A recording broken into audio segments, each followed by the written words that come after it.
నమస్కారం city news కు స్వాగతం. కామారెడ్డి జిల్లా కేంద్రంలోని శ్రీ ప్రసన్న వెంకటేశ్వర స్వామి పంచముఖి హనుమాన్ ఆలయంలో కార్తీక పౌర్ణమి మాస చివరి సోమవారం కావడంతో వన భోజనాలు పెట్టడం జరిగింది. ఈ సందర్భంగా ఆలయ కమిటీ చైర్మన్ వైద్య కిషన్ రావు మాట్లాడుతూ కార్తీక పౌర్ణమి మాస చివరి సోమవారం సందర్భంగా వనభోజనాలు పెట్టడం జరిగిందని తెలిపారు. గత నెల రోజులుగా ఆలయంలో కార్తీక పౌర్ణమి సందర్భంగా ప్రతిరోజు ఆకాశ దీపారాధన, కార్తీక పౌర్ణమి రోజు 2500 దీపారాధన జ్వాలాతోరణం నిర్వహించడం జరిగిందని తెలిపారు. ఈ కార్యక్రమంలో ఆలయ ఈవో శ్రీధర్ రావు, అర్చకులు శ్రీనివాస్ ప్రసాద్ శర్మ, రంజిత్ శర్మ, డైరెక్టర్స్ దాసోజు బొట్టు శ్రీనివాస్ చారి, శంకరయ్య, భీమ్రాజు గంగమణి, కాంగ్రెస్ పార్టీ పట్టణ అధ్యక్షులు పండ్ల రాజు, మల్లేష్ యాదవ్, పంపరి లక్ష్మణ్, గోనె శ్రీనివాస్, కిరణ్ చిట్టిమెల బాలాజీ, మహిళా భక్తులు వేల సంఖ్యలో పాల్గొన్నారు.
నువ్వు కొంచెమే పెట్టాంటి కొంచెం మళ్ళీ దీనికి వస్తాను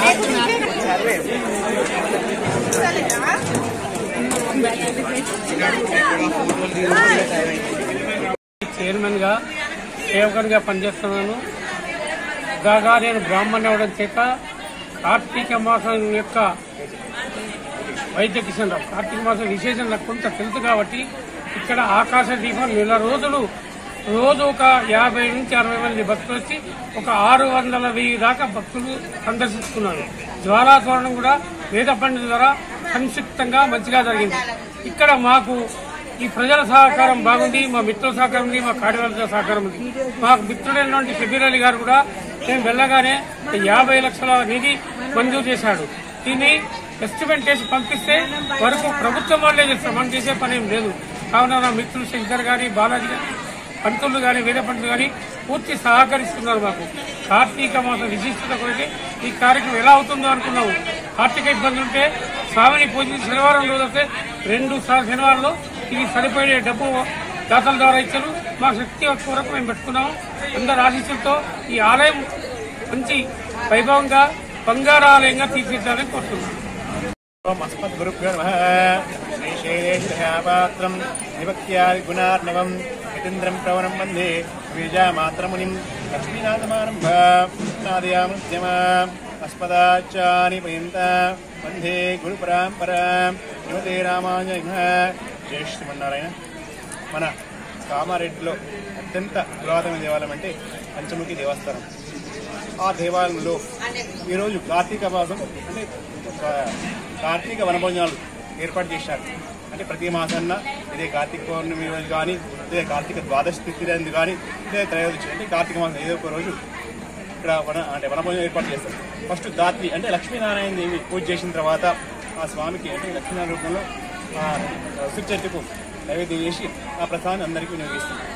ఇట్టి కార్యంలో చాలా మంది భక్తులు అంటే చుట్టుపక్కల ఉన్న పల్లెటూరు భక్తులు కానీ, ఆ తర్వాత మన కామారెడ్డి కానీ సుమారు ఏమి లేకున్నా ఒక 2,000 మంది వచ్చి ఇక్కడ భోజనం చేసి ఆ స్వామి ఆశీర్వాదం తీసుకుని వెళ్తారు. జై శ్రీనారాయణ.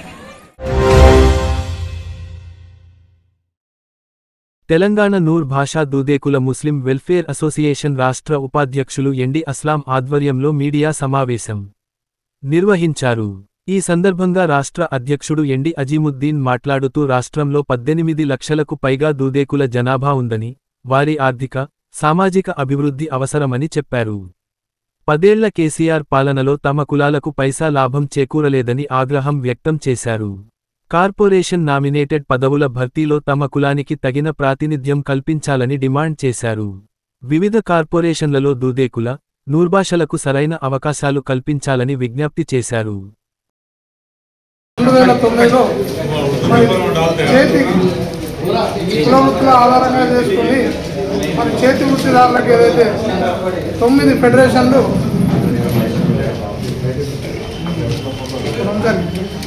దానికి సంబంధించిన జీవో కాపీ 2010లో ఇది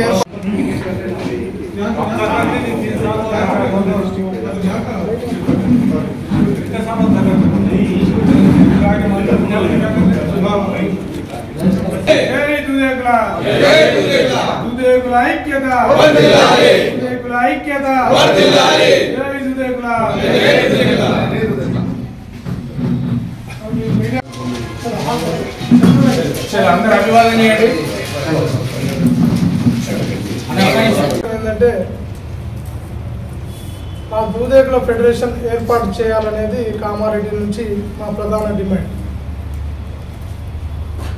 గత ఉమ్మడి ఆంధ్రప్రదేశ్లో 2010 అప్పటి ముఖ్యమంత్రి రాజశేఖర రెడ్డి గారు మరి అత్యంత వెనుకబాటుతనానికి గురైన మరి బ్యాక్వర్డ్స్ ఏదైతే ముస్లిం వెనుకబడిన వర్గానికి చెందిన మా ఉపకులమైన దూదేకుల బీసీపీ సీరియల్ నంబర్ 5 ఏదైతే ఉన్నదో మరి అప్పటి సచార్ కమిటీ, రంగనాథ్ మిశ్రా కమిటీ రిపోర్టులను ఆధారంగా చేసుకొని మరి వీళ్ళు అత్యంతగా వెనుకబడి ఉన్నారు ఆర్థికంగా, రాజకీయంగా. మరి వీళ్ళకు ఒక ఫెడరేషన్ అనేది ఏర్పాటు చేయాలనేది అప్పుడు మంత్రివర్గంలో మరి ఇక్కడ ఏదైతే సలహాదారునిగా ప్రాతినిధ్యం వహిస్తున్న మా షబ్బీర్ అలీభాయ్ గారు అప్పుడు మైనార్టీ మంత్రి పదవిగా మరి వారి అధ్యక్షతలోనే ఈ జీవో తీయడం జరిగింది. వీటి వాస్తవాలు మీ ముందుంచే ప్రయత్నం చేస్తాను. నేను ముఖ్యంగా 2010లో ఏదైతే ఫెడరేషన్ ఏర్పాటు చేసినారో తర్వాత రాజశేఖర రెడ్డి జరిగిపోయిన తర్వాత రోషయ్య ముఖ్యమంత్రిగా ఉన్నప్పుడు, ఆనంద్ రామనారాయణ రెడ్డి ఆర్థిక మంత్రిగా ఉన్నప్పుడు మరి దానికి గ్రాంట్ ఏర్పాటు చేయడం జరిగింది. మరి అప్పుడు టెక్నికల్ ఇష్యూతోని అది అకౌంట్లో అమౌంట్ వేయక అక్కడ పాలకవర్గం నియమించక మరి అట్టి అమౌంట్ ల్యాప్స్ అయిపోయింది. బైఫర్కేషన్ తెలంగాణ ఆంధ్ర విభజన జరిగిన తర్వాత మరి ఇక్కడ ఆంధ్రలో ఇదే 125 జీవో ద్వారా ఫెడరేషన్ ఏర్పాటు కావడం జరిగింది. ప్రస్తుతం అది అప్గ్రేడ్ అయ్యి కార్పొరేషన్గా కూడా కొనసాగుతుంది. మొన్ననే పాలకవర్గం కూడా నియమించారు 100 కోట్లతో. ఇక్కడ గతంలో తెలంగాణ రాష్ట్రం ఏర్పడిన తర్వాత మరి కేసీఆర్ గారు ముఖ్యమంత్రిగా ఉన్నారు, మీ అందరికీ తెలిసిన విషయం. మరి ముస్లిం లోపల ఏదైతే అత్యంత వెనుకబడిన తరగతులకు చెందిన బీసీపీ దూదేకుల కులాన్ని కంప్లీట్ ఒక సామాజిక వర్గాన్ని పక్కకు పెట్టి పరిపాలించిన దరిద్రపు ముఖ్యమంత్రి, దౌర్భాగ్య ముఖ్యమంత్రి ఎవరైనా ఉన్నారు అంటే అది ప్రపంచంలో అది కేసీఆర్ గారు అని నేను ఘంటాపథంగా చెప్తున్నాను. ఎందుకంటే ఆయన 10 సంవత్సరాలలో ఆయన పాలనలో మరి దొరల తెలంగాణ వచ్చింది కానీ సామాజిక తెలంగాణ రాలేదు.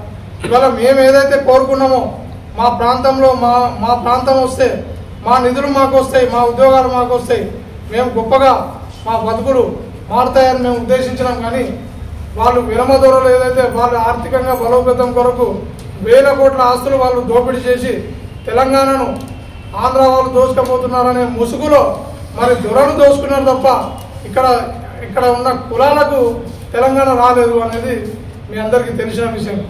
అందులో ఏదైతే ఉందో ఫెడరేషన్ అనేది కేసీఆర్ గారు మరి ఏర్పాటు చేయక ఆ జీవోను తొక్కిపెట్టడం జరిగింది.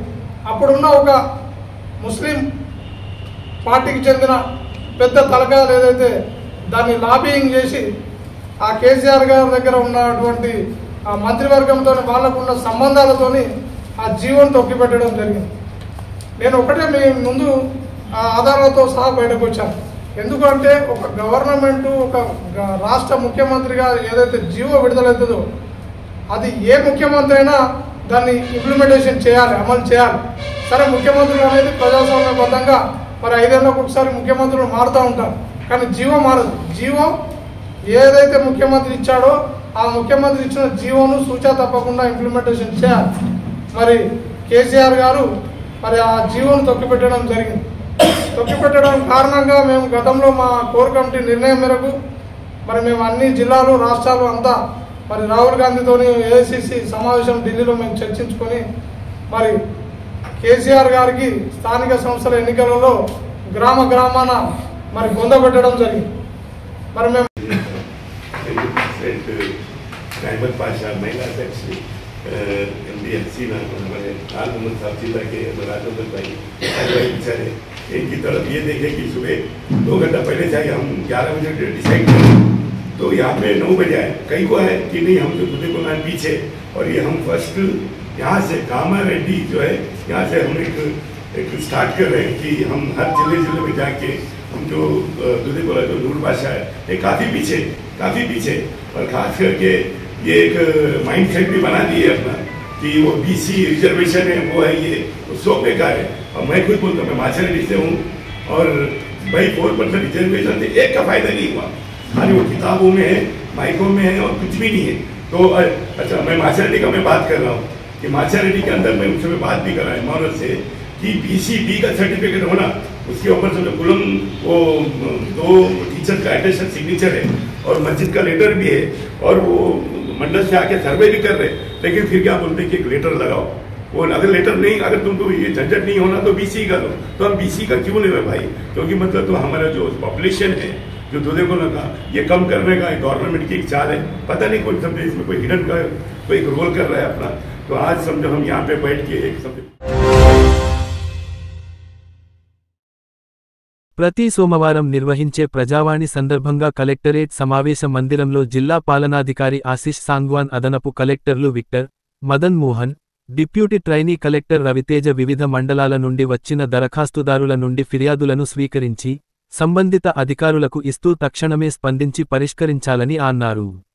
ఈ సందర్భంగా ప్రజావాణిలో ఎక్కువగా ఇందిరమ్మ ఇళ్ల పథకంనకు సంబంధించి వివిధ రకాల సమస్యలపై అర్జీలను స్వీకరించి అర్జీదారుని యొక్క సమస్యలను వెంటనే పరిష్కరించి ఇళ్ల నిర్మాణాలకు తగు చర్యలు తీసుకోవాలని అన్నారు. ఆయా శాఖలకు సంబంధించిన దరఖాస్తులు విద్య, వైద్యం, మిషన్ భగీరథ, విద్యుత్, DWO, RTC, భూభారతి, రెవెన్యూకు సంబంధించిన వివిధ రకాల దరఖాస్తులను కలెక్టర్ స్వీకరించి సమస్య పరిష్కారానికి సంబంధిత అధికారులకు అందించి పరిష్కరించాలని ఆదేశించారు.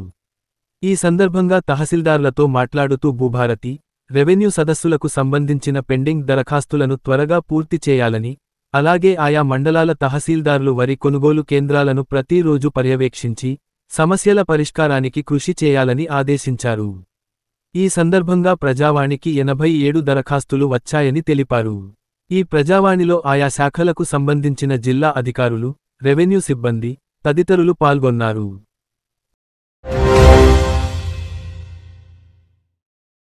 జిల్లా గ్రామీణ అభివృద్ధి సంస్థ DRDA ఆధ్వర్యంలో సెంట్రింగ్ యూనిట్లు ఏర్పాటు చేసుకోవడానికి శిక్షణ పొందిన 32 మంది లబ్ధిదారులకు జిల్లా కలెక్టర్ ఆశిష్ సాంగ్వాన్ సోమవారం కలెక్టరేట్లో సర్టిఫికెట్లను పంపిణీ చేశారు. జిల్లాలోని వివిధ మండలాల నుంచి వచ్చిన లబ్ధిదారులు శిక్షణ పూర్తి చేయడం ద్వారా స్వయం ఉపాధి అవకాశాలు పొందేందుకు ముందడుగు వేశారు. సర్టిఫికేట్ల పంపిణీ కార్యక్రమంలో కలెక్టర్ మాట్లాడుతూ రాష్ట్ర ప్రభుత్వం ప్రతిష్టాత్మకంగా అమలు చేస్తున్న ఇందిరమ్మ ఇండ్ల నిర్మాణంలో శిక్షణ పొందిన లబ్ధిదారులు కీలక పాత్ర పోషించాలని సూచించారు. ఇందిరమ్మ ఇండ్ల నిర్మాణం వేగవంతం కావడానికి సెంట్రింగ్ సేవలు అత్యంత అవసరమని, శిక్షణ పొందిన మీరు ఈ నిర్మాణ కార్యాచరణలో భాగస్వాములు కావాలన్నారు. ఇది మీ ఉపాధికి మాత్రమే కాదు, జిల్లా గృహ నిర్మాణ పురోగతికి కూడా తోడ్పడుతుంది అని ఆయన పేర్కొన్నారు. అలాగే లబ్ధిదారులు తమ యూనిట్లను ఏర్పాటు చేసుకోవడానికి అవసరమైన ఆర్థిక సహాయం, సబ్సిడీలు అందించేందుకు పరిశ్రమల శాఖ, బ్యాంకులు, DRDA మధ్య సమన్వయం చేయాలని కలెక్టర్ ఆదేశించారు. అందుకు అవసరమైన సహకారాన్ని DRDA అధికారులు వెంటనే అందించాలన్నారు. కార్యక్రమంలో జిల్లా గ్రామీణ అభివృద్ధి అధికారి సురేందర్, లీడ్ బ్యాంక్ మేనేజర్, పరిశ్రమల శాఖ అధికారులు, అదనపు DRDO Vijayalakshmi, DPM Sailu, APM Rajender, అలాగే లబ్ధిదారులు పాల్గొన్నారు.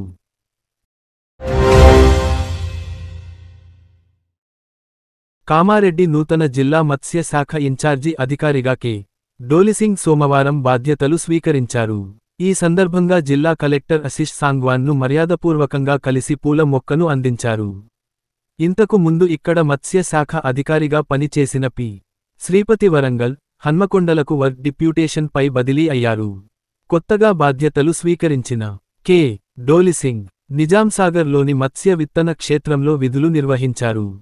ప్రస్తుతం అదే మత్స్య విత్తన క్షేత్రానికి ఇన్ఛార్జిగా కొనసాగుతారు. ఈ నియామకానికి సంబంధించి మత్స్యశాఖ director doctor K. Nikhila IAS ఉత్తర్వులు జారీ చేశారు.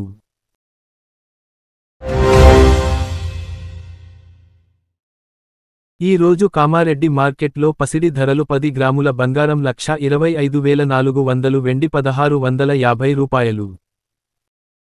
ఇంతటితో ఈనాటి వార్తలు సమాప్తం. తిరిగి మళ్ళీ మరుసటి వార్తల్లో కలుసుకుందాం.